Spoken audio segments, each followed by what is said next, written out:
the Kawale River Massacre.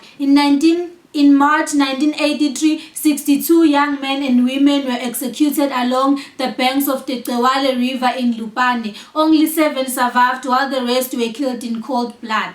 Horrific methods. Survivors recount how soldiers burned huts with people inside, forced fathers to sleep with their daughters, and even made victims bury their loved one alive.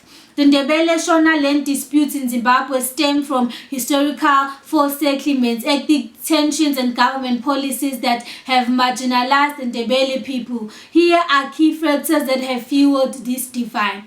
Historical land disputes. Forced resettlements 1920s to 1950s. Many Ndebele families were forcibly removed from Matabeleland and Midlands provinces and relocated to Buhera districts, a predominantly Shona-speaking area. This displacement created lasting hostility between the two groups. Colonial land policies. Under British rule, land was divided into white-owned commercial farms and tribal trust lands, disproportionately affecting the Ndebele, who lost significant territory. Post-independence land redistribution. Under 1980, land reform severed Shona elites, with many Ndebele communities struggling to reclaim ancestral lands. Government policies and marginalization.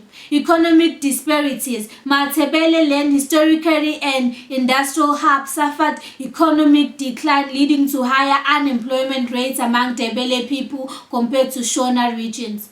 Political suppression. The government has downplayed Ndebele grievances with no official dismissing calls for land restitution and autonomy. Unity Accord in 1987. While meant to end ethnic tensions, the accord failed to address land ownership disputes, leaving many Ndebele communities feeling excluded.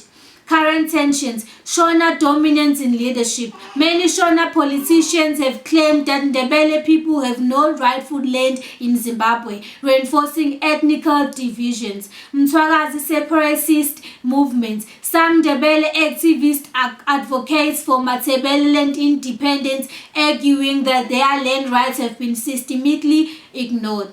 The land issue remains unresolved, shaping economic, political, and social inequalities between the two groups. The Zimbabwean government has struggled to address Gugurahundi, with many accusing officials of avoiding accountability. Robert Mugabe's denial. Mugabe once referred to Gugurahundi as a moment of madness, but refused to acknowledge it as a genocide.